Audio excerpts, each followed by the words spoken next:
Hey, how are you? So June Awareness Month for Post and Complex Post-Traumatic Stress. Here's another video on things that I found useful, things that other people have found useful. I'm going to talk today about the benefits of educating yourself in the condition. One thing I will say, and I will re-emphasize this throughout this video, is you cannot replace working with a trauma-informed coach or therapist. You cannot replace that with educating yourself. You will not educate yourself out of post or complex post-traumatic stress. Okay? I'll also say that educating yourself on any mental health condition that you may experience is quite possibly really useful.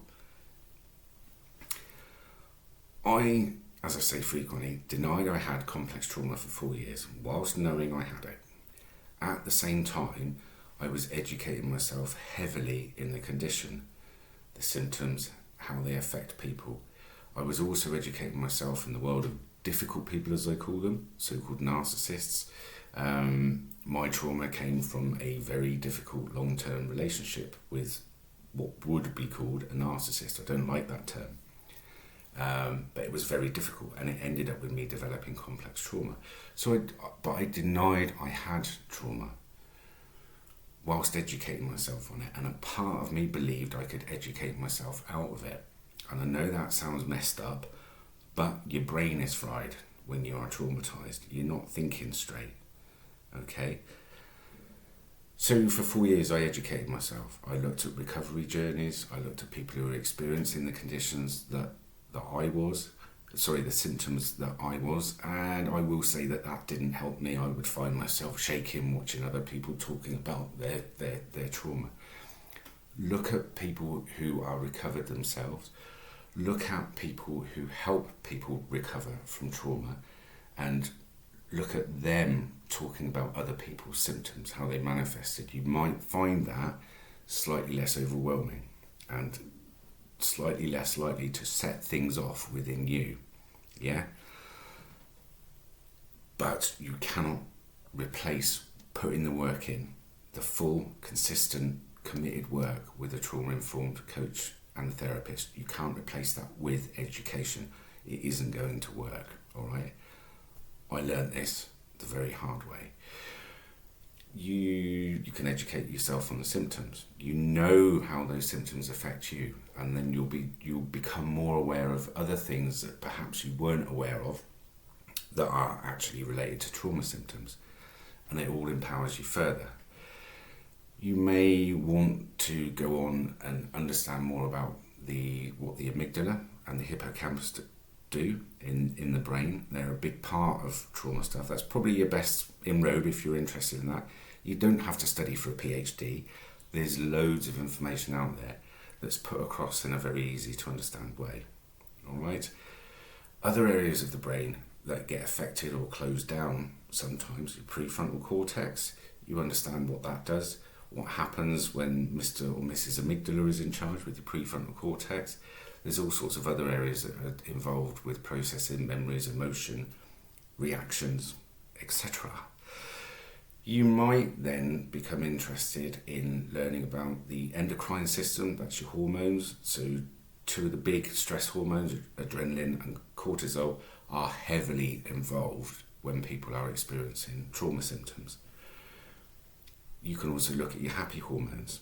So your serotonin, your oxytocin, your dopamine, your endorphins, etc. What encourages those? What helps those? What calms down the adrenaline and cortisol? You might then become interested in your autonomic nervous system, so your parasympathetic nervous system. These are very hard words to get my tongue around. Actually, rest and digest. Your sympathetic nervous system, which is where your fight and flight stuff is based. You can learn about those. You might learn about the vagus nerve, how to calm that.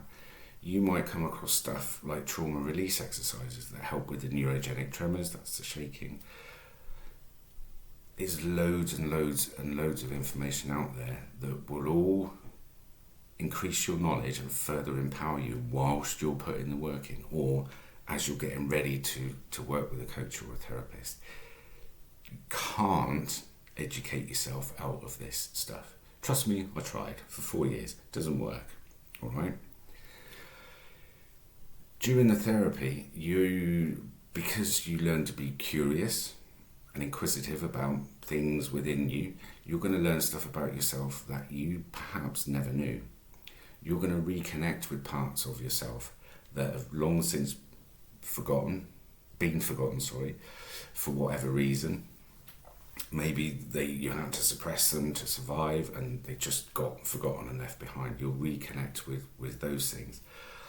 I myself discovered at the age of 51 from someone pointing out that my messages were in very long form and asking the question, was I ADHD, that I am most likely ADHD.